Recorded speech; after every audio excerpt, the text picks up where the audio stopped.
आज हम उसी प्लान के हिसाब से जी जी इंशाल्लाह आज हम पढ़ेंगे कि डेटा मैनेजिंग रिसोर्सेज। हम पहले भी रिसोर्स मैनेजमेंट पढ़ चुके हैं, लेकिन वो हमने देखा था ये रिसोर्स मैनेजमेंट प्रोफाइल्स के थ्रू। ठीक है, प्रोफाइल्स के थ्रू हमने देखा था दो चीजें मैनेज कर सकते हैं, एक है पासवर्ड मैनेजमेंट और एक है रिसोर्स मैनेजमेंट। रिसोर्स मैनेजमेंट किसे कहते हैं? रिसोर्सेज क्या हो सकते हैं जी? बिल्कुल, आपके रिसोर्सेज क्या हो सकते हैं? IO is your resource, memory is your resource, storage होगी और सीपीयू पावर होगी। ठीक है, ये आपके सारे रिसोर्सेज हैं और आपने इंश्योर करना होता है कि ये इवनली और मतलब इनफ रिसोर्सेज हर यूजर को मिले, हर प्रोसेस को मिले। ठीक है, तो उसके लिए हमारे पास है जी डेटाबेस रिसोर्स मैनेजर, DRMD कहा जाता है इनको।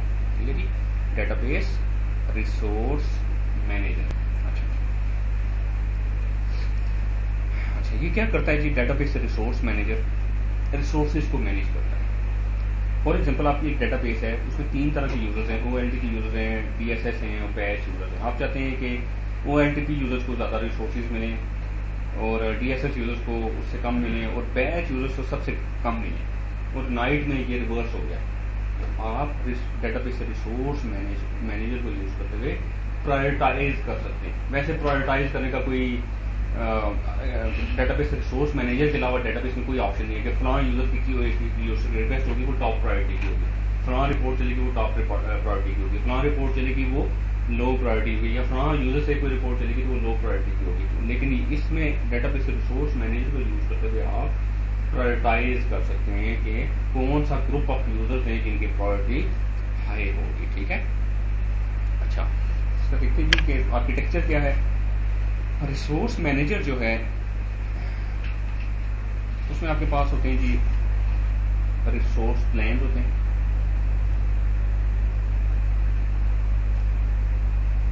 आप प्लान बनाते हैं, लेट्स से XYZ कोई प्लान बना लेंगे। देन आपके पास होते हैं जी रिसोर्स डायरेक्टिव्स होते हैं। वो प्लान में ही आप स्पेसिफाई करते हैं, एक्चुअली उसमें आप रिसोर्स कंट्रोल करते हैं, परसेंटेज बताते हैं या फिक्स वैल्यू को बताते हैं। फिर आपके पास होते हैं जी रिसोर्स कंज्यूमर ग्रुप्स। ये 3 चीजें होती हैं। These are the 3 elements of DRM database. Plan तो लेट्स XYZ एक प्लान है, उसमें डायरेक्टिव क्या है जी? CPU की डिस्ट्रीब्यूशन वो एक डायरेक्टिव है, मेमोरी की डिस्ट्रीब्यूशन एक डायरेक्टिव है, इसके अलावा अनरूटेबल स्पेस की एक डायरेक्टिव है, नंबर ऑफ कंकरेंट सेशंस एक डायरेक्टिव है। ये सारे डायरेक्टिव हाँ डायरेक्टिव प्लान के अंदर डायरेक्टिव स्पेसिफाई करते हैं। ठीक है, तो दीज आर प्लान एक नाम है, plan is the group of directives of ये। ठीक है, जैसा कंज्यूमर ग्रुप के सेम है। हाँ, ग्रुप्स मीन्स के ग्रुप ऑफ यूजर्स को आप कंज्यूमर ग्रुप कहते हैं ना, तो वो अलग से होते हैं। ठीक है, रिसोर्स कंज्यूमर ग्रुप्स होते हैं, रिसोर्स प्लान होते हैं और रिसोर्स प्लान और रिसोर्स प्लान डायरेक्टिव है। तो रिसोर्स प्लान आप बनाते हैं, उसमें रिसोर्स प्लान डायरेक्टिव स्पेसिफाई करते हैं, वो डायरेक्टिव्स आप रिसोर्स कंज्यूमर ग्रुप्स को असाइन करते हैं। ठीक है जी, why use resource manager? You can manage database and operating system resources such as CPU usage, degree of parallelism, number of active sessions, undo generation, operation execution time, idle time, database consolidation and server consolidation. ठीक है, you can also specify criteria that if met cause the automatic switching of sessions to another consumer group. Let's say आपके पास consumer groups हैं, आपके पास let's say 3 consumer groups हैं, high, medium and low। ठीक है, high में आपने क्या किया जी? कुछ यूजर थे, 5 यूजर हाई में हैं, 3 यूजर मीडियम में हैं और 7 यूजर्स लो कंज्यूमर ग्रुप में। आप चाहते हैं कि हाई वालों को मैक्सिमम टाइम मिले और इनकी क्यूरीज पर क्यूरी 30 मिनट इनको टाइम CPU टाइम मिले। लेकिन आप ये भी चाहते हैं कि जब ये 30 मिनट से एक्सीड कर जाए तो ये स्विच कर दिया जाए इनका ग्रुप मीडियम में। मीडियम वालों को 15 मिनट्स मिलेगी। आप परसेंटेज में ले सकते हैं, जैसे इनको जो है नॉर्मल परसेंटेज में, इसको लेट से 80% रिसोर्सेज मिले, इसको मिले 50 3% और इसको मिले 5% all available resources. Of all available. ठीक है, तो आपने क्या किया जी 80% रिसोर्सेज इसको मिले, लेकिन जैसे ये कोई इसमें 80% से ज़्यादा रिसोर्सेज कंज्यूम करे, एक पर्टिकुलर टाइम से ज़्यादा वो रिसोर्सेज ले ले, तो उसको ग्रुप स्विच कर दिया जाए। अब लो मीडियम ग्रुप में भी डाल सकते हैं, लो ग्रुप में भी डाल सकते हैं, और जब वो करंट ऑपरेशन कंप्लीट हो जाए तो वापस वो डिफॉल्ट ग्रुप में डाल दें। तो ये सारा काम किया जा सकता है, इसको कहते हैं plan switching, resource plan switching, वो भी इनेबल किया जा सकता है। तो देखते हैं कैसे, और आप इसको करते कैसे हैं जी, मैनेज कैसे करते हैं एंटरप्राइज मैनेजर के थ्रू या DBMS underscore resource underscore manager के पैकेज के थ्रू। ठीक है, ये पैकेजेस के नाम भी आपको पता होने चाहिए। DBMS underscore resource underscore manager का पैकेज है जिसके थ्रू आप रिसोर्स मैनेजर को मैनेज कर। कुछ डिफॉल्ट रिसोर्स मैनेजर के अंदर प्लान बने थे, बल्कि इसके पहले खुद बना लेते हैं, फिर हम डिफॉल्ट पे आते हैं। डिफॉल्ट पे आते हैं, यूजर की अगर प्रोफाइल सेटिंग भी इसी पैकेज के थ्रू नहीं करते, DBMS नहीं। और रिसोर्स। नहीं वो तो अलग, वो सिर्फ जो है ना वो प्रोफाइल्स के थ्रू, वो क्रिएट प्रोफाइल की स्टेटमेंट है। ठीक है, वो अलग तरीके से होती है। तो ये है रिसोर्स मैनेजर। उसमें इसमें ये चीज़ नहीं कर सकते। नहीं, इसमें देखें उसमें CPU मेमोरी आयो सब कुछ सेट कर सकते हैं, लेकिन क्या होता है वो ग्रुप के लिए नहीं होता, वो इंडिविजुअल यूजर के लिए होती है। वो प्रोफाइल आप जिस यूजर को देंगे उस पर वो लिमिट्स लगे हैं, लेकिन उसमें आप इतने ग्रैनुअल लेवल के लिमिट लगा नहीं सकते। वो ऐसे स्विचिंग भी नहीं कर स्विचिंग भी नहीं कर रहा। ठीक है, वो बिल्कुल बेसिक लेवल की आप उसमें आप चीजें कर सकते हैं, डिटेल्ड चीजें नहीं कर सकते आप उसमें। ठीक है, So ये job dispatcher error for not recognition. Place learning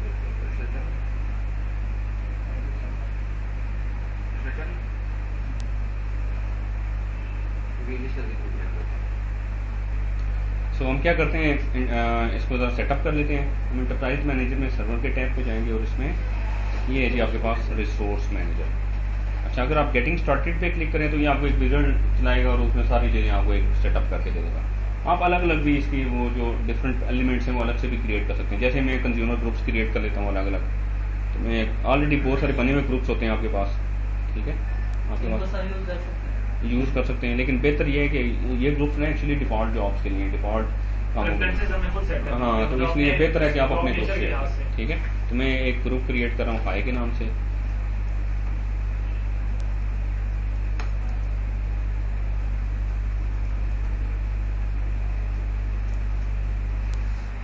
उसको इस हाई वाले ग्रुप को रिसोर्सेज किस तरीके से मिले, राउंड रॉबिन फैशन में मिले या रन टू कंप्लीशन मिले। बेहतर राउंड रॉबिन ही होता है। रन टू कंप्लीशन का मतलब है जब तक कि इस ग्रुप में एक यूजर एक्टिव है, जब तक उसका काम कंप्लीट नहीं हो जाता बाकियों को रिसोर्सेज नहीं मिलेंगे। ठीक है, उसमें आप यूजर्स ऐड कर सकते हैं। मैं इसमें यूजर ऐड करता हूँ जी, BI का यूजर ऐड कर देता हूँ और एपेक्स का कर देता हूँ, और एक और कर देते हैं HR का यूजर भी कर देते हैं।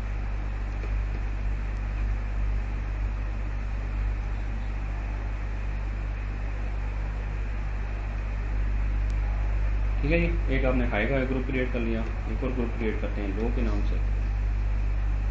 इसमें यूजर्स की भी लिमिट होती है।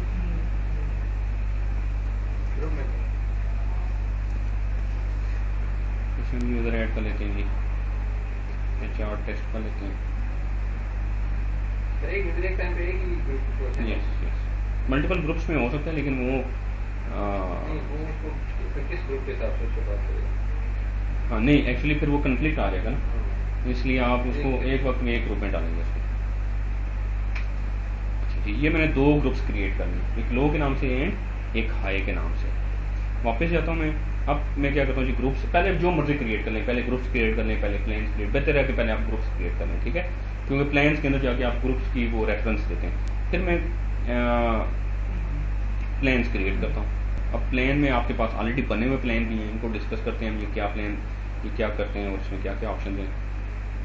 हाँ, एक नया प्लान क्रिएट करते हैं। मैं एक प्लान क्रिएट कर रहा हूँ D_प्लान।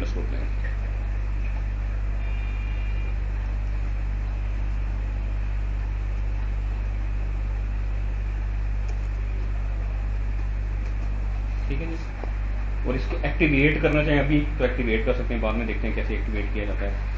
और अब इसमें आप देना क्या चाहते हैं, इसमें आप देखें, इसमें ग्रुप्स ऐड करते हैं मॉडिफाई करके। हमने एक हाई का ग्रुप क्रिएट किया था और एक लो के।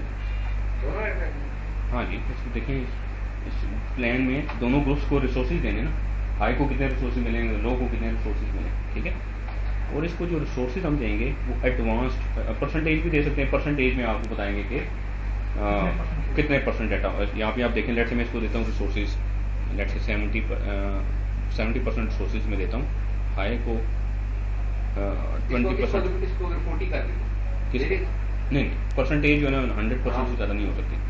और जो है वो अदर्स को मैं, अदर्स का मतलब ये है कि ऐसे यूजर्स जो इन दो ग्रुप्स का पार्ट नहीं है वो अदर्स का पार्ट होंगे। अदर्स का जो ग्रुप होता है वो बाय डिफॉल्ट ग्रुप होता है और वो हर प्लेन का पार्ट जरूर होना चाहिए, ठीक है ना। अदरवाइज वो यूजर पे लागू होगा, मतलब जिसको आई एल नहीं देंगे वो अदर्स में चला जाएगा। ऐसे सारे यूजर जो आपने जो अपने हिसाब से ग्रुप बनाए उनके अलावा जो बाकी यूजर्स हैं वो अदर्स का पार्ट होंगे। तो अदर्स ग्रुप जो है वो हर रिसोर्स प्लेन का पार्ट होना जरूरी है, वो बाय डिफॉल्ट पार्ट होता है, उसको आप निकाल नहीं सकते, ठीक है। एक तो देखा ये परसेंटेज देते हैं, तो these are the percentage resources जो कि वो इन यूजर्स को मिलेंगे। आप इसको एडवांस पे भी लेके जा सकते हैं। एडवांस में करेंगे तो फिर ये सीपीयू के रिसोर्सेज आपको फर्दर लेवल पे कंट्रोल करने देगा। ये अप टू 8 लेवल तक आप सीपीयू के रिसोर्सेज को कंट्रोल कर सकते हैं। लेवल से मुराद क्या है? मैं बताता हूँ आपको। लेट्स से हाई है जी 70% है, नेक्स्ट लेवल पे आप करते हैं जी 60% इसको दे देते हैं और इसको आप 30% दे देते हैं, इसको आप 10% दे देते हैं। अब क्या होगा, अब लेट्स से लेवल 1 पे क्या होगा कि सीपीयू रिसोर्सेज मिलेंगे इसको, हाई यूजर्स को। 2 यूजर्स एक्टिव है हाई में, 2 यूजर्स लो में है और 1 यूजर अदर में है, तो इस हिसाब से रिसोर्सेज मिलेंगे। लेट्स से हाई वाले में कोई यूजर नहीं है, तो फिर ये लेवल 2 पे इसका जो सीपीयू टाइम है वो सारा इसको नहीं दिया जाएगा, वो इसको 20% ही दिया जाएगा, इसको 10% ही दिया जाएगा, वो नेक्स्ट लेवल पे चला जाएगा। नेक्स्ट लेवल पे भी, नेक्स्ट लेवल का मतलब है वो टाइम होता है ना, एक वो राउंड रॉबिन फैशन में चलेगा। राउंड रॉबिन फैशन में चलता है और देखता है कि अभी तक कोई यूजर एक्टिव नहीं है हाई यूजर ग्रुप में, तो लेवल 2 को उसको कैटर करेगा। लेवल 2 का मतलब ये है वो 60% यूजर रिसोर्सेज देगा हाई को। अब हाई वाला नहीं मिला तो क्या करेगा, इसमें से 30% इसको दे देगा। अब ये वाले एक्टिवेट होना शुरू हो जाएंगे। आप इस तरीके से क्या करते हैं, अप टू 8 लेवल तक, ये इस लेवल तक मर्जी आप चाहते हैं जब तक वो उस ग्रुप के अंदर कोई यूजर एक्टिव रहते हैं, ठीक है, उस वक्त तक होता है। जैसे अगर कोई यूजर इनएक्टिव होगा या यूजर कोई काम नहीं कर रहा, वो नेक्स्ट लेवल पे स्विच कर देगा, ठीक है। तो आप इसको अप टू लेवल कंट्रोल कर सकते हैं। अच्छा, इसके बाद आप, ये तो सीपीयू कंट्रोल है, इसके बाद आप पैरेललिज्म कंट्रोल कर सकते हैं, या वो ओवरऑल है एक्चुअली वो ना, वो आप तो वो परसेंटेज में तो वो सारे रिसोर्सेज को देख रहा है। इसमें आप कर सकते हैं जी पैरेललिज्म में आप इसको कहते हैं जी कि हाई लेवल के जो हाई ग्रुप है उसको मैक्सिमम वो 4 पैरेलल प्रोसेसेस मूव कर सकते हैं पर स्टेटमेंट। आप लो वालों को कहते हैं जी 2 कर सकते हैं, और अदर्स को आप कहते हैं जी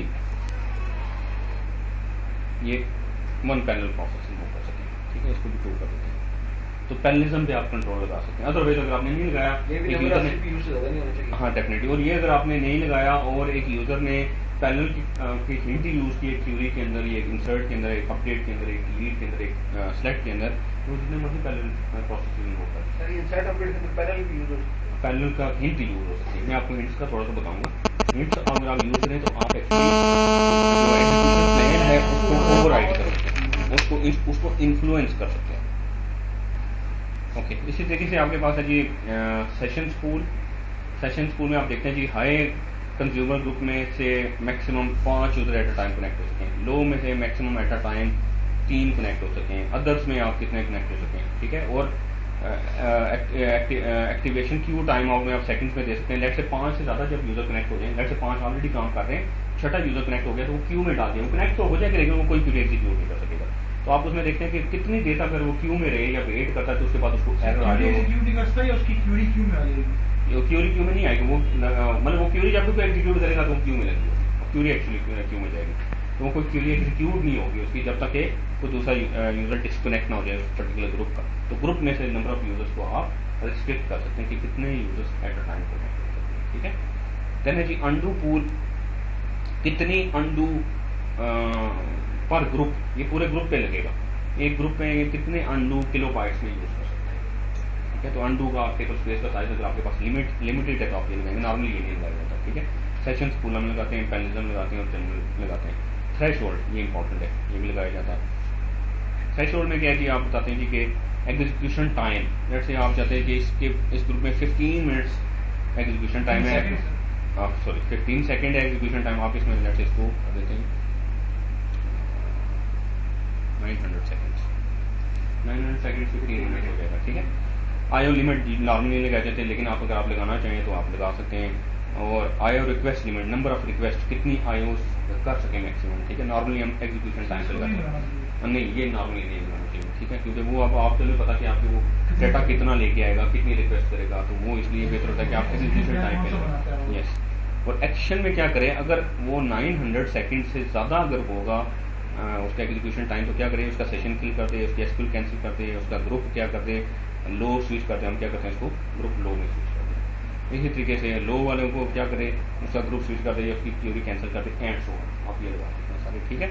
इसी तरीके से हम ये तीनों देते हैं, हाँ, फिर तीनों में से कोई भी एक बस ट्रू हो गया तो वो- नहीं ये डिफरेंट ग्रुप्स के लिए है ना, सर, लेकिन this is for the high group. हाँ, तीनों में से कोई भी ट्रू हो गया तो वो ये ट्रिगर हो Execution जाएगा। time में double यस या yes yes double yes number of items। ये बिल्कुल ट्रिगर हो जाएगा, ठीक है। और देन है जी आइडल टाइम, ये भी हम नॉर्मली लगाते हैं, ये प्रोफाइल के थ्रू भी लगा सकते हैं और यहाँ पे भी आप लगा सकते हैं। आइडल टाइम क्या है जी, लेट्स से आप चाहते हैं जी कि ये 10 मिनट्स तक मीन्स के 600 सेकेंड्स तक अगर आइडल रहे तो क्या हो, किल हो जाए इसका सेशन फोर्सफुली किल हो जाएगा, ठीक है। और अगर आप चाहते हैं कि किसी और यूजर को ये ब्लॉक करे, जैसे आपने एक अपडेट की स्टेटमेंट चलाई और आप 5 मिनट तक किसी और यूजर को ब्लॉक रखते हैं तो आपका सेशन किल कर देंगे, ठीक है। तो आप इस तरीके से आप देखते हैं कि एक यूजर ने एक स्टेटमेंट लिखी है, अपडेट की स्टेटमेंट लिखी है और उसने किसी को ब्लॉक किया है, तो कितनी देर तक अगर वो ब्लॉक रखे उसको, तो नॉर्मली ये नहीं लगाते हैं मैनुअली। बड़ा अच्छा है कि जब इस तरह की कंप्लेंट्स आ रही हो, हाँ, कंप्लेंट आ रही है, लेकिन आपको अब कई दफ़ा आपकी ट्रांजेक्शन ऐसी होती है, 2-2 घंटे की ट्रांजेक्शन होती है, जैसे हमारा वो डेप्रिसिएशन रन होती है, जैसे आपकी वो आपका पेबल्स अकाउंटिंग प्रोसेस है, वो 2-2 4-4 घंटे भी लेते हैं कई दफ़ा, वो कई दफ़ा एक दिन भी लेते हैं, तो उस केस में आप ये नहीं लगा सकते। उस केस में वो क्या होगा, अगर उन्होंने कोई रोल लॉक की हुई है तो वो फिर इतनी देर के बाद अगर किसी चीज़ की वजह से कोई यूजर ब्लॉकिंग स्टेटमेंट चला गया, वो प्रोसेस ही आपको किल हो जाएगा। सो ये आप देख के लगाएंगे, सो ये आप देख के लगाएंगे, ठीक है। ओके करते हैं जी, ये हमारा डे प्लान क्रिएट हो गया। आप इसी तरीके से करें जी, ग्रुप्स क्रिएट करें, 2 यूजर्स एलोकेट करें और फिर प्लान क्रिएट करें, डे प्लान और फिर इसी तरीके से एक नाइट प्लान। नाइट प्लान में रिवर्स कर दीजिएगा, नाइट प्लान में लो वालों को ज़्यादा रिसोर्सेज दीजिएगा, हाई वालों को थोड़ा कम रिसोर्सेज दीजिएगा, क्या भी करें तो ऐसा। अच्छा, आप डे प्लान आपने क्रिएट कर दिया, इसी तरीके से हम एक प्लान क्रिएट करते हैं जी, नाइट प्लान।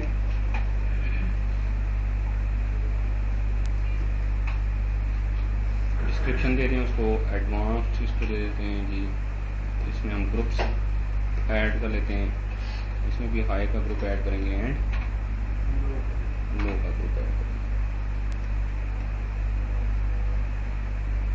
सर ये आप नाइट नाम रख रहे हैं, नाम से तो नहीं सेंस करेगा, या टाइमिंग फिर इसको सेट करेंगे? यस हम इसकी टाइमिंग सेट करेंगे कि सुबह 9 बजे डे प्लान एक्टिवेट हो जाएगा, शाम को 6 बजे, 7 बजे, 8 बजे, 5 बजे नाइट प्लान एक्टिवेट हो जाएगा। अच्छा, हमने अगर एक डे प्लान बनाया और नाइट प्लान में उसमें कुछ यूजर या कुछ ग्रुप नहीं रखते, तो उनका वही चलता रहेगा, ये क्या होगा, फिर वो डिफॉल्ट पे आ जाएंगे? वो डिफॉल्ट है, देखिए वो अदर्स में, देखिए आपने एक नया प्लान बनाया, ये प्लान का अदर में आ जाएगा, वो अदर्स में आ जाएगा, ठीक है।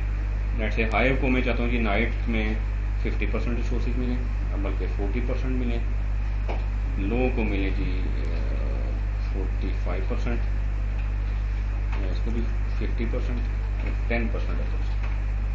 आप इस तरीके से, आप जिस तरीके से डिस्ट्रीब्यूशन करना चाहें आप कर सकते हैं। अगर आप नेक्स्ट लेवल पे नहीं करेंगे तो एक्चुअली इसी तरीके से डिस्ट्रीब्यूशन करेंगे। और इसके अलावा बाकी जितने भी आप पहले सेशन, अनडू, थ्रेशोल्ड और आइडल टाइम जो स्पेसिफाई करना चाहते हैं वो आप स्पेसिफाई करें और आप एक प्लान क्रिएट करें। अब आपके 2 प्लान्स क्रिएट हो गए, एक डे प्लान है, एक नाइट अंडरस्कोर प्लान के नाम से। अच्छा, अब इनको एक्टिवेट करने के मल्टीपल तरीके हैं। एक तरीका तो ये मैनुअल आप खुद से एक्टिवेट करें हर दफ़ा, शो पैरामीटर प्लान, और उसमें आपके पास है जी रिसोर्स मैनेजर अंडरस्कोर प्लान। इसमें आप फोर्स का ऑप्शन यूज़ करके आगे मेंटेनेंस विंडो दे सकते हैं। डिफॉल्ट मेंटेनेंस प्लान के नाम से मेंटेनेंस विंडो है, वो उसको एक्टिवेट करें। आप यहाँ पे प्लान का नाम भी दे सकते हैं। लेट्स से मैं इसको कर सकता हूँ alter system set manager underscore plan equals to day underscore plan, ठीक है। अब सर ये शो पर कोई आ जाएगा, डे अंडरस्कोर फोर्स से क्या, फोर्स से मतलब ये है कि आप जब विंडो सेट करें ना, आप मेंटेनेंस विंडो सेट कर सकते हैं। अच्छा, अब इसको ऑटोमेटिक स्विचिंग कैसे करेंगे, ये तो मैनुअल तरीका है कि आपने ये पैरामीटर सेट कर दिया। अब ये पैरामीटर क्या होगा कि आप सुबह आके सेट करेंगे डे प्लान और शाम को जाते हुए आल्टर सिस्टम करके इसको नाइट प्लान करेंगे, या एंटरप्राइज मैनेजर से जाके आप उस प्लान पे अगर क्लिक करें, जैसे आप डे प्लान पे क्लिक करें, ये डायनेमिक पैरामीटर है, और इसको एडिट करें और इसको एक्टिवेट कर लें इस प्लान को, ठीक है। दूसरा ऑप्शन क्या है कि दूसरा ऑप्शन ये है कि आप मेंटेनेंस विंडो क्रिएट करें, जैसे 2 मेंटेनेंस विंडोज क्रिएट करें। मेंटेनेंस विंडोज हम आगे पढ़ेंगे। मेंटेनेंस विंडोज आप क्रिएट करें,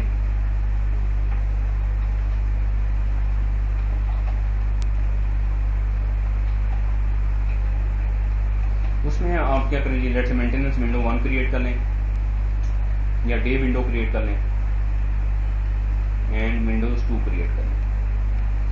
विंडो 1 का टाइम आप बता देंगे कि 9 to 6 है, जो भी आप बताएंगे 9 to 6 है, 9 AM to 6 PM है, ठीक है।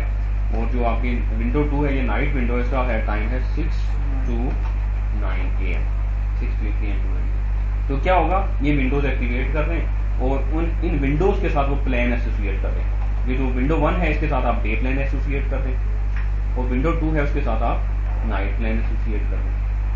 अब क्या होगा, जब विंडोज आप क्रिएट करें खुद से एक्टिवेट हो जाती हैं जो टाइम आप देते हैं। जैसे मैंने आपको बताया था कि 10 की ऑनवर्ड रात को एक डेली विंडो ओपन होती है 10 बजे से लेकर अगले 4 घंटे तक। तो विंडोज खुद ही आप जो उसको टाइम, वो रिकरिंग विंडोज होती हैं, आप रिकरिंग भी रख सकते हैं, वन टाइम भी रख सकते हैं। तो रिकरिंग रखेंगे तो क्या होगा, वो डेली वो विंडोज खुद ही एक्टिवेट हो जाएंगे। जब विंडो के साथ प्लान एक्टिवेट होगा तो वो प्लान भी उस वक्त खुद एक्टिवेट हो जाएगा। एक ओवरलैप भी कर सकते हैं, ओवरलैप कर सकती है, बिल्कुल कर सकते हैं। मतलब एक हमने 9 to 6 है और एक का 5 to 9। हाँ 5 to 9 5 बजे वो दूसरा वक्त बहुत हो जाएगा, बहुत हो जाएगा, ठीक है। उस वक्त वो बहुत हो जाएगा, लेकिन उस वक्त जो रिसोर्सेज जो मिलेंगे ना वो लो वाली मिलेंगे, लो लेवल के रिसोर्सेज उसको एक्टिवेट करेंगे ऑफिशियल प्लान के साथ। हाँ अच्छा, मेंटेनेंस विंडो तो ऑन हो जाएगी लेकिन Yes. उसके अंदर वो ठीक है।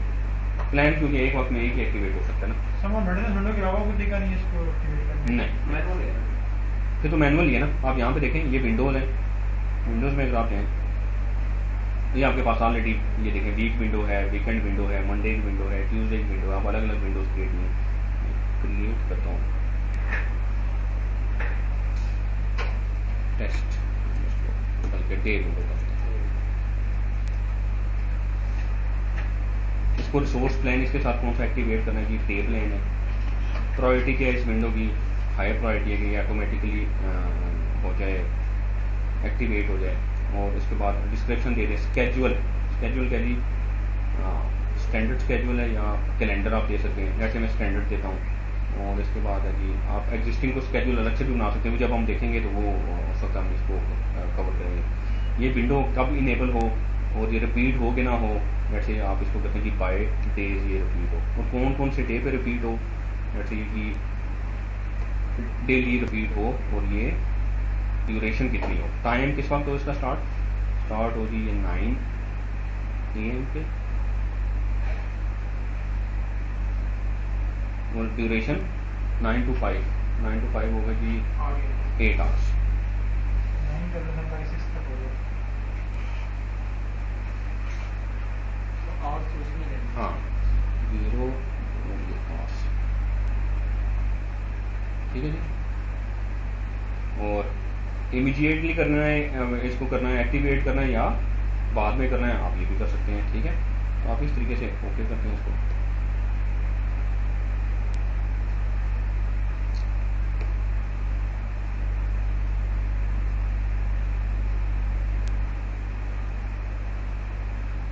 नेक्स्ट टाइम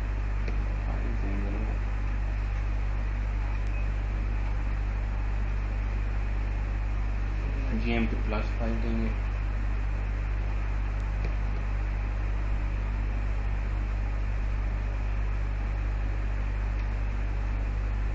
ठीक है, तो ये आपकी एक विंडो क्रिएट होगी डे विंडो के नाम से, और इसमें डे प्लान है, और ये ऑटोमेटिक। सर ड्यूरेशन इसकी 8 मिनट्स आ रही है, इसका क्या है? अच्छा, वो जो गलत लिख दिया उसमें, इसको क्लिक करते हैं, एडिट करते हैं, इसकी ड्यूरेशन पहले वाला और दूसरे वाला मिनट्स है। तो ये नीचे गया। ये एक्चुअली हाँ ये नीचे गया हुआ है, इतनी आवर रहती है। हाँ इतने मिनट्स। एक फ्लोर में रहती है। हाँ क्योंकि मैंने की सोचा था ड्यूरेशन अब डेज में तो आ नहीं सकता। हाँ, मॉडिफाइड सक्सेसफुल। ठीक है जी। अब ये मेंटेनेंस विंडो खुद ही ओपन हो जाएगी इस टाइम के ऊपर, और उसमें जो प्लान है वो खुद ही एक्टिवेट हो जाएगा। उस प्लान के हिसाब से रिसोर्सेज खुद ही यूजर्स को एलोकेट होना शुरू हो जाएगा। इसमें कोई क्वेश्चन क्या आगे चलें?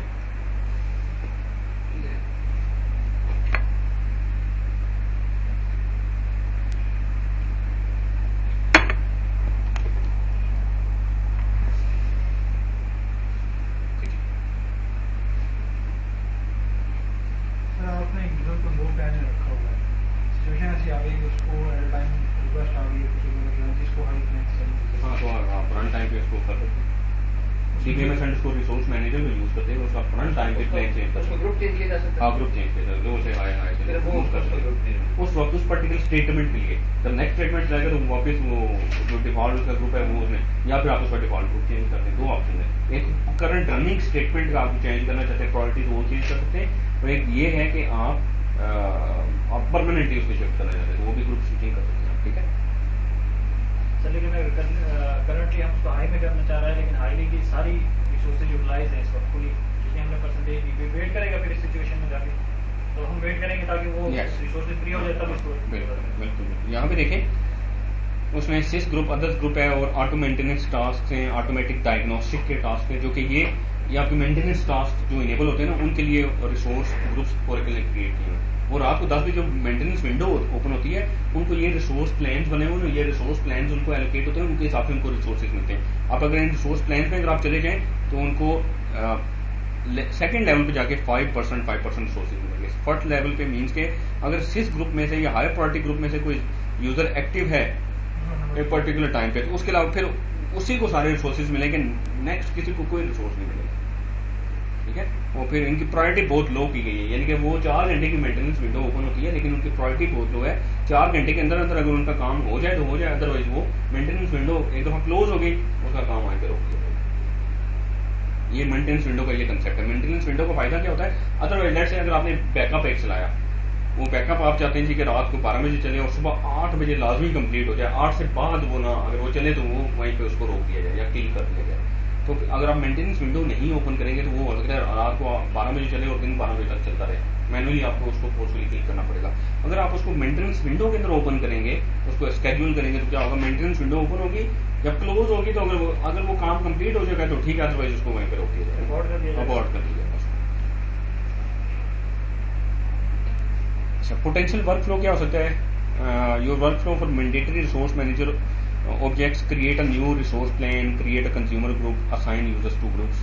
और आप ये कर सकते हैं कि DBMS underscore resource underscore manager dot create consumer group और create resource manager resource plan के नाम से एक आपके पास प्रोसीजर है वो यूज कर सकते हैं। और DBMS underscore resource manager underscore privs का, ये बहुत इंपॉर्टेंट है।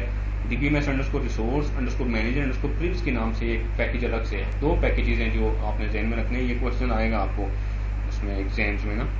तो एक पैकेज है DBMS underscore resource underscore manager, ये यूज होता है आपके ग्रुप्स क्रिएट करने के लिए, डायरेक्टिव्स क्रिएट करने के लिए एंड प्लान्स क्रिएट करने के लिए।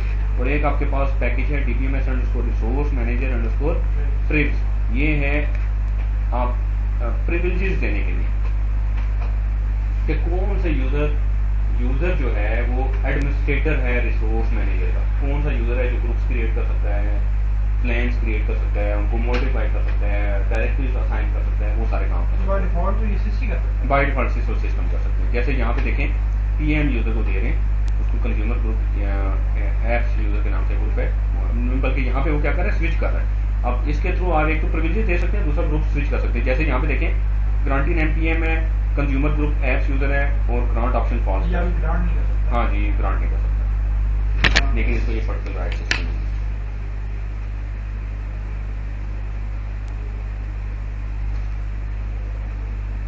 ये हमने देख लिया जी, आप इसको कवर कर लीजिएगा।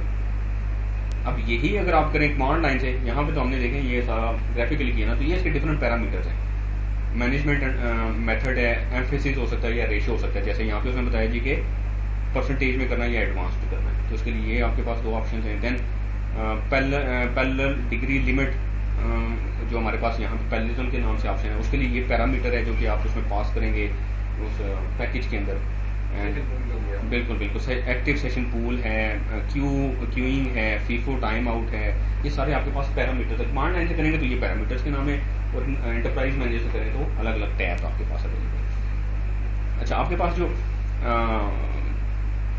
मेथड्स हो सकते हैं, जी जी सर बैकअप के दौरान हम जो पैरेललिज्म दे देते हैं, अगर किसी यूजर को हमने ये वो दे दिया तो वहाँ पे स्पेसिफाई करने की जरूरत नहीं है, वो इसके साथ जो नहीं, ये this is the upper limit. इसमें आप अपर लिमिट स्पेसिफाई करें कि इतने से ज्यादा पैरेलल प्रोसेस इन्वोक नहीं कर सकता। लेट्स से उसने इन्वोक ही नहीं किए तो वो नहीं होगा, वो एक ही प्रोसेस चलेगा उसका, ठीक है। अच्छा, दो मेथड हो सकते हैं जिससे आप रिसोर्स एलोकेशन कर सकते हैं। एम्फेसिस मेथड है एंड रेशियो मेथड है। एम्फेसिस में क्या होता है जी, आप एग्जैक्ट वैल्यू बताते हैं कि वो आप जैसे जी परसेंटेज बताते हैं, और रेशियो में आप बताते हैं जी 5:4 या 1:2। 1:2 का क्या मतलब है कि 2:1। 2:1 का मतलब ये है कि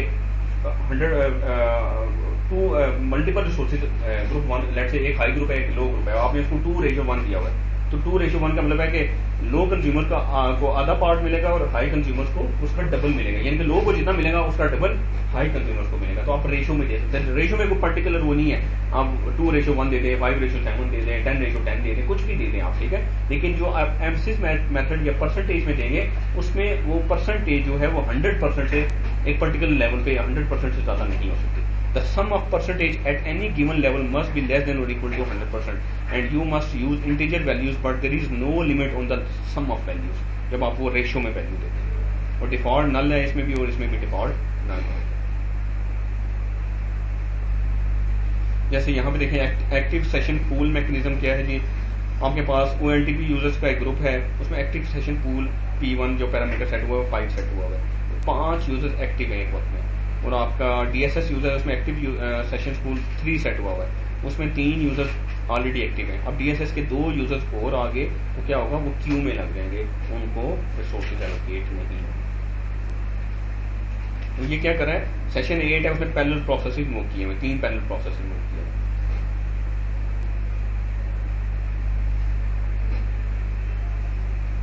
जैसे यहाँ पे सेशन पूल में आप बता सकते हैं कि कितने यूजर्स एक पर्टिकुलर ग्रुप में से कितने users at a time active हो सके या एट अ टाइम कनेक्ट हो सके। थ्रेशोल्ड आप स्पेसिफाई कर सकते हैं।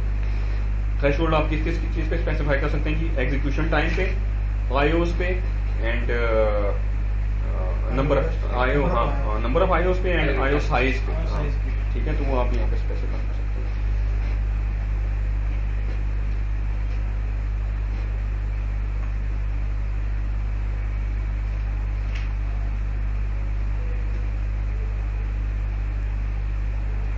एरर आएगा, ऐसी जॉब जिनका ओरेकल पहले से ही वो ओरेकल क्या करता है, जब क्यूरी एग्जीक्यूट होने जा रही थी तो उस वक्त उसका वो जब एग्जीक्यूशन प्लान बनाते तो वो आइडिया हो जाता है कि कितना टाइम लगेगा। अगर वो टाइम आपके इस लिमिट से ज़्यादा है तो क्या होगा, उसको एरर आएगा, और 07455 का एरर आएगा। अदर थ्रेशोल्ड आप क्या कर सकते हैं, limiting IO with switch IO megabytes, switch IO request, switch for all, आप ये कर सकते हैं। वो क्या करेगा कि अगर वो इतने मेगाबाइट या इतनी नंबर ऑफ आईओस करे तो उसका ग्रुप स्विच कर दिया जाए, या उसका क्यूरी किल कर दी जाए, या उसका सेशन किल कर दिया जाए, कोई भी आप थ्रेशोल्ड स्पेसिफाई कर सकते हैं। और ये सारा काम आपका क्या कर सकते हैं, DBMS resource manager dot update plan directive से कर सकते हैं, या क्रिएट प्लान डायरेक्टिव कर रहे हैं तो उसके उसमें भी आप स्पेसिफाई कर सकते हैं, या एंटरप्राइज मैनेजर में जाके आप ग्राफिकली इसको मॉडिफाई कर सकते हैं, ठीक है।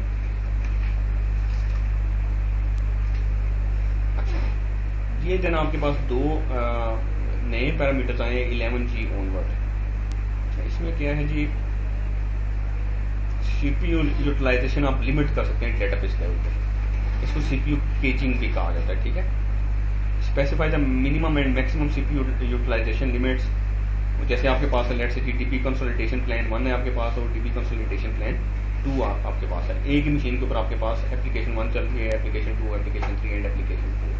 तो आप क्या कहना चाहते हैं कि 50% CPU एक को मिले, 20% एक को मिले, 20% तीसरी एप्लीकेशन को मिले, 10% थर्ड एप्लीकेशन को मिले, और CPU एलोकेशन। और ये मैक्सिमम रिसोर्सेज आप बता सकते हैं कि मैक्सिमम कितने लेवल पे वो जा सकते हैं। इसी तरीके से आप दूसरी एप्लीकेशन को स्पेसिफाई कर सकते हैं। 2 प्लान्स एक्चुअली क्या होंगे, एक प्लान एक पर्टिकुलर टाइम के ऊपर एक्टिवेट हो सकता है, एक वक्त में एक प्लान एक्टिवेट हो सकता है, ये याद रखिएगा। तो डे टाइम पे हो सकता है ये प्लान एक्टिवेट हो, नाइट प्लान टाइम पे ये एक प्लान एक्टिवेट हो। तो आपने क्या किया जी, प्लान का नाम आपने बताया, ग्रुप का नाम बताया, और यूटिलाइजेशन बताई, जैसे इसमें 50% है और मैक्सिमम जो है वो 60% है, तो क्या होगा? हाँ, वो ये एक्चुअली ये वही चीज़ है, ये वही चीज़ है। उसे आप इस तरीके से कर लें या आप वो वहाँ से जाके कर लें। और कोई प्लान अगर आपने एक्टिवेट करना हो तो alter system set resource manager plan के थ्रू आप उसको एक्टिवेट कर सकते हैं। और आप ये भी कर सकते हैं alter system set CPU count आप सेट कर सकते हैं। देख लेते हैं हमारा कितना सेट हुआ है।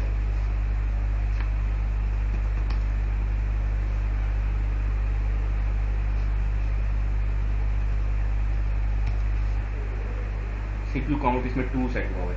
अब लेट्स से इस मशीन पे अगर 4 CPUs हैं तो आप चाहते हैं कि ये सिर्फ 2 CPUs और ये पर्टिकुलर डेटाबेस 2 CPUs यूज कर सके, तो आप CPU काउंट यहाँ पे 2 सेट कर लें।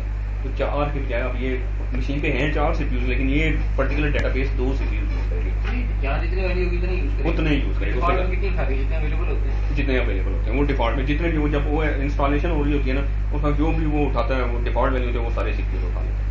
तो आप इसको आप ऑप्टिमल CPUs लेंगे। आप लेट्स वो लाइसेंस जिस हिसाब से आपने लिया है एक तो उस तरीके से एक्टिवेट करेंगे। दूसरा, अगर मल्टीपल डेटा बेसिस है एक मशीन के ऊपर तो फिर आप क्या कर सकते हैं, इसको कहते हैं CPU केजिंग।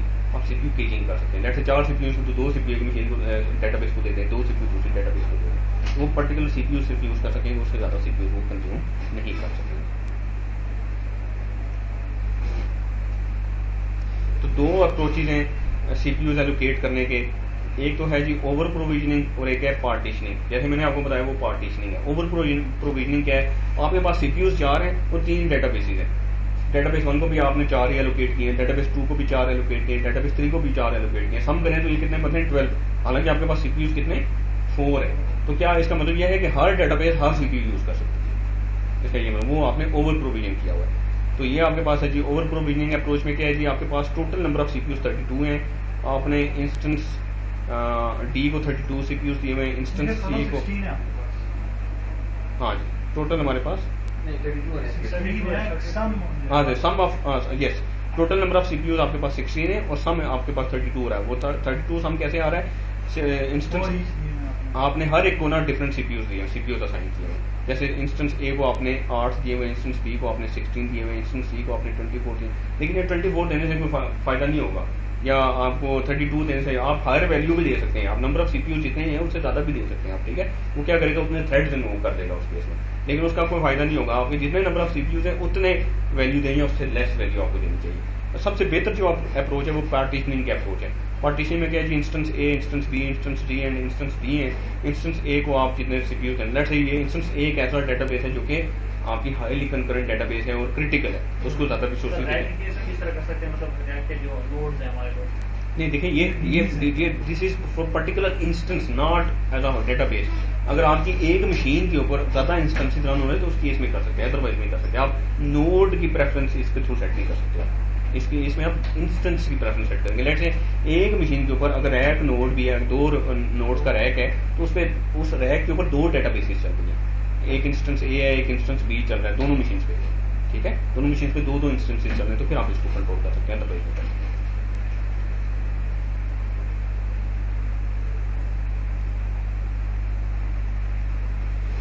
तो अगर आप देखना चाहें तो शो पैरामीटर CPU को काउंट करें या P पैरामीटर से आप देख लें। और रिसोर्स मैनेजर अगर आप देखना चाहें कि करंटली रिसोर्स मैनेजर कौन सा एक्टिव है तो शो पैरामीटर से कर लें, या RC प्लान से आप देख लें। इज टॉप प्लान ट्रू है और CPU मैनेज मीन्स के ऐसे कौन से रिसोर्स मैनेजर के प्लान हैं जिनमें CPU को आप मैनेज कर रहे हैं, जैसे हमने किए हैं उसमें वो ट्रू आ रहा होगा, ठीक है। एंड थ्रॉटलिंग आप मैनेज कर सकते हैं कि बिगिन टाइम है, कंज्यूमर ग्रुप टाइम है, CPU कंज्यूम टाइम है, CPU वेट टाइम है। रिसोर्स मैनेजर मैट्रिक हिस्ट्री, इसमें आप बताएगा कि कौन से कंज्यूमर ग्रुप्स हैं जिन्होंने कितना टाइम CPU का लिया है, बिगिन टाइम का क्या था, एंड टाइम उनका क्या था। यानी कि रिसोर्स मैनेजर वो प्लान कब एक्टिवेट हुआ, उसने कितने रिसोर्सेज ऑक्यूपाई किए, वो आप सारा देख सकते हैं। और नए कंज्यूम CPU टाइम और CPU वेट टाइम आप दे सकते हैं। रिसोर्स कंज्यूमर ग्रुप का एक पर्टिकुलर ग्रुप का देखना चाहें कि एक ग्रुप ने कितने रिसोर्सेज कंज्यूम किए, वो आप रिसोर्स कंज्यूमर ग्रुप से देख सकते हैं। देन इसी तरीके से आप प्रायोरिटीज सेट कर सकते हैं, ग्रुप की प्रायोरिटीज भी सेट कर सकते हैं। अगर आप कंज्यूमर ग्रुप मैपिंग्स में जाएं, उसमें प्रायोरिटीज में जाएं तो आप डिफरेंट ग्रुप्स की डिफरेंट प्रायोरिटीज सेट कर सकते हैं। Let's say group 1 high priorities आपने वैसे प्रायोरिटाइज कर दिया हुआ है, आपने CPU परसेंटेज में जाके आप फर्दर प्रायोरिटाइज कर सकते हैं कि ये ग्रुप है, ये हाई प्रायोरिटी का ग्रुप है, इसको ज़्यादा रिसोर्सेज मिले, ये ग्रुप है, ये लो प्रायोरिटी का ग्रुप है, इसको कम रिसोर्सेज मिले, एंड सो ऑन। और कोई प्लान एक्टिवेट करना तो प्लान सेलेक्ट करें और उसको जाके एक्शन में एक्टिवेट कर दें, या वो पैरामीटर सेट कर दें, या मेंटेनेंस विंडो के साथ उसको इनेबल कर दें। ये आपके पास सारे जी व्यूज हैं जिसके आप थ्रू आप देख सकते हैं जी DBA_RSRC प्लान्स, सारे प्लान और उनके स्टेटस दे सकते हैं, DBA_RSRC प्लान डायरेक्टिव्स, सारे प्लान डायरेक्टिव दे सकते हैं, CPU, parallelism and so on, जो आपने लिमिट सेट की हैं। कंज्यूमर ग्रुप्स देख सकते हैं, कंज्यूमर ग्रुप प्रिविलेजेस देख सकते हैं कि कौन कौन से ग्रुप्स को कौन कौन से यूजर्स या रोल्स असाइन हुए हैं। मैपिंग देख सकते हैं कि कौन से प्लान्स कौन से ग्रुप्स को और कैसे एलोकेट हुए हैं, ठीक है। मैपिंग प्रायोरिटी देख सकते हैं। DBA यूजर्स में आप देख सकते हैं, DBA यूजर्स के अंदर इनिशियल रिसोर्स कंज्यूमर ग्रुप का एक कॉलम है, वो आपको बताएगा कौन से यूजर का ग्रुप कौन सा है एक्चुअली, ठीक है। और इसी तरीके से DBA रिसोर्स मैनेजर सिस्टम प्रिव्स, इसमें आप यूजर्स एंड रोल्स को प्रिविलेजेस दे सकते हैं कि कौन से यूजर्स मैनेज कर सकते हैं आपके रिसोर्स मैनेजर। ये सारा काम आपके पास है। Graphically available enterprise manager monitor कैसे कर सकते हैं जी, आप एक यूजर को कनेक्ट करें, फिर आप देखें जी बीटा सेशन में रिसोर्स कंज्यूमर ग्रुप के नाम से एक कॉलम होगा, उसको देखें, उसमें वो लेट से आपको हाई प्लान आ रहा है, फिर उसमें क्यूरी एग्जीक्यूट करें। आपने लेट से लगाया जी इसकी क्यूरी 9 सेकंड से ज़्यादा टाइम लेती है, तो क्या करें, इसका प्लान स्विच कर दें या ग्रुप स्विच कर दें, इसका प्लान स्विच कर दें।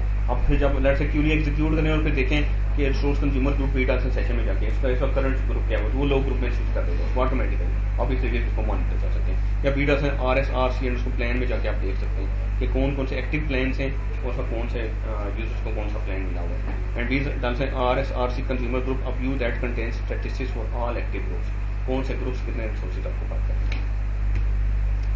हाँ जी,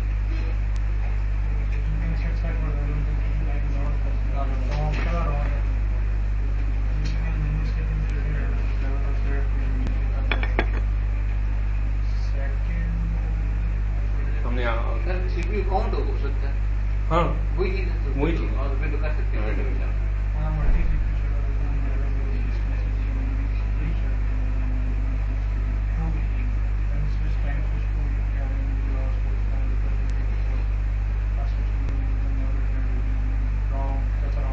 क्योंकि ऑटोमेटिकली वो रिवर्ट हो जाता है, वापस ग्रुप पे आ जाता है। नमाज पढ़ लेंगे।